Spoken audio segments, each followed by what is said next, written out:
জুয়ার ঠেক চালায় এখানে, ও 4টে থেকে 5খানা জুয়ার ঠেক চালায়। হাউজিং কোয়ার্টারে সরকারি জায়গা দখল করে বাড়ি করা, সরকারি জায়গা বিক্রি করে দেওয়া, আপনারা সব দেখাচ্ছে।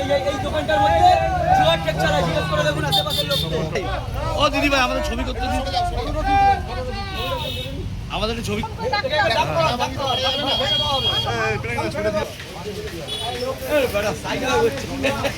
বন্ধ রয়েছে।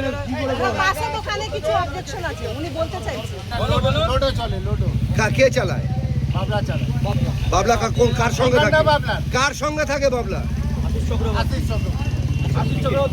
আশিস চক্রবর্তী কে? তৃণমূলের নেতা। কোথাকার নেতা? পাতুলিয়া কোয়ার্টারের নেতা। আপনাদের এতদিন ধরে সে সহ্য করছেন? সহ্য তো করতেই হয়, সবাইকে সহ্য করতে হয়। কবে থেকে চলছে? অনেকদিন তো চলছে, তাও 15 বছর ধরে তো এই তো চলছে। আবার কি আছে?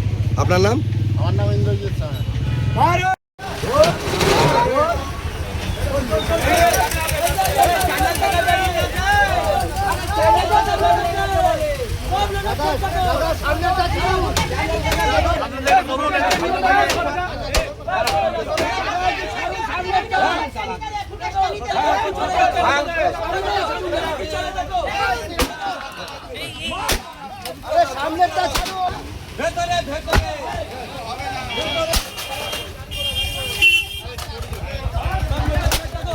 দেখো কি চলে এখানে, দেখো 5খানা আশিস চক্রবর্তী লেগে যাবে।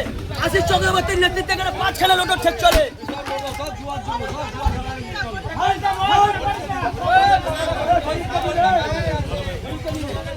চলো আমাদের কিছু চলো এখানে আরো আছে এরকম প্রত্যেকটা জায়গায় এরকম চালায়।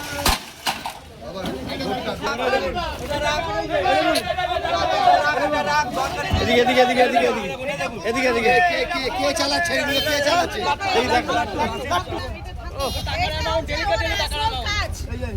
এটা পুরো আমাদের পাতুলিয়া বাজারে এইগুলো করে বেড়ায়। এটাই হচ্ছে ব্যবসা। গভর্নমেন্ট কোয়ার্টার দীর্ঘদিন ধরে এখানকার এক তৃণমূল নেতা যে আশিস চক্রবর্তী, সে অবৈধভাবে এখানে জুয়ার ঠেক, মদের ঠেক, সাট্টার ঠেক বিভিন্ন দিন ধরে চালায় এবং পাতুলিয়া বিভিন্ন অঞ্চলে অবৈধভাবে এই সামনে আপনারা কিছু দোকানপাট দেখছেন, অবৈধভাবে এই দোকানগুলোকে বিক্রি করে দেয় এবং স্থানীয় কিছু নেতাদের কাছে, লোকেদের কাছে এই দোকানগুলো বিক্রি করে দেয়। আমরা দীর্ঘদিন যখন বিরোধী দলে ছিলাম তখন আমরা আওয়াজ তুলেছি, যখনই আমরা আওয়াজ তুলেছি আমরা মার খেয়েছি। কিন্তু আজকে আমরা শাসক দলে এসেছি, আজকে আমরা পাতুলিয়া কোয়ার্টারটাকে মানে শান্তিপূর্ণ এবং দুর্নীতিমুক্ত করার জন্য আজকে আমাদের এই পদক্ষেপ। তার জন্য আমাদের প্রথমে বাইরে যে লোটোর ঠেকটা ছিল এটার দিকে একটু দৃষ্টি আকর্ষণ করেছি, তারপরে এদিকে আমরা ঢুকেছি। এখন কোন কোয়ার্টার অবৈধভাবে পুলিশ এসে বলছেন আপনারা নিজেরা পদক্ষেপ না নিয়ে আপনারা রিটেন কমপ্লেন দেন, আমরা সঙ্গে সঙ্গে অ্যাকশন নেব। এই জন্য আমরা এই মুহূর্তে, আমার নাম আবির দাস, এই খড়দা মন্ডল 3-এর জেনারেল সেক্রেটারি।